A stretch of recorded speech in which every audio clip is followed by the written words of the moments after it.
أعوذ بالله من الشيطان الرجيم.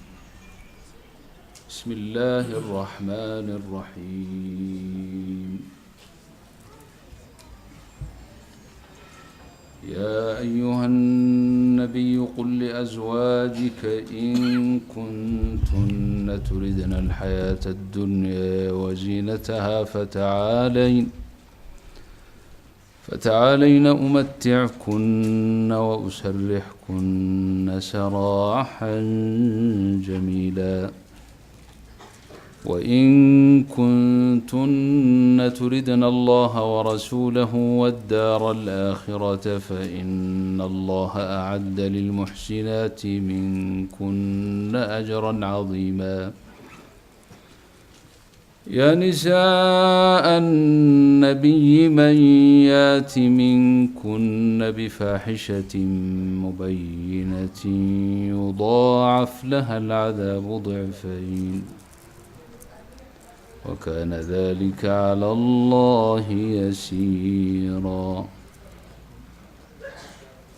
يا نساء النبي من يات منكن بفاحشة مبينة يضاعف لها العذاب ضعفين وكان ذلك على الله يسيرا.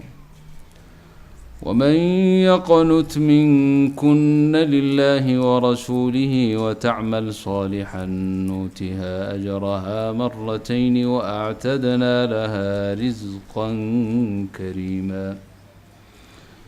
يا نساء النبي لستن كأحد من النساء إن اتقيتن فلا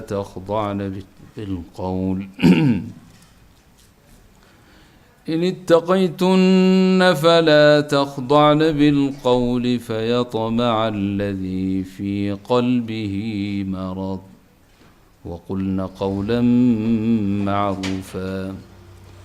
وقرن في بيوتكن ولا تبرجن تبرج الجاهلية الأولى وأقمنا الصلاة وآتينا الزكاة وأطعنا الله ورسوله إنما يريد الله ليذهب عنكم الرجس أهل البيت ويطهركم تطهيرا. واذكرن ما يتلى في بيوتكن من آيات الله والحكمة إن الله كان لطيفا خبيرا. إن المسلمين والمسلمات والمؤمنين والمؤمنات والقانتين والقانتات والصادقين والصادقات والصابرين والصابرات والخاشعين والخاشعات والمتصدقين والمتصدقات والصائمين والصائمات والحافظين فروجهم والحافظات والذاكرين الله كثيرا والذاكرات أعد الله لهم مغفرة وأجرا عظيما.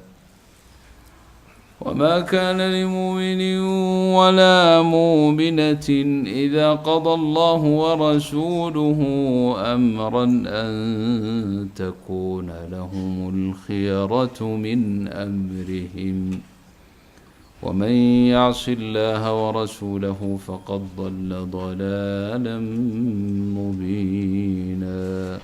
صدق الله العظيم.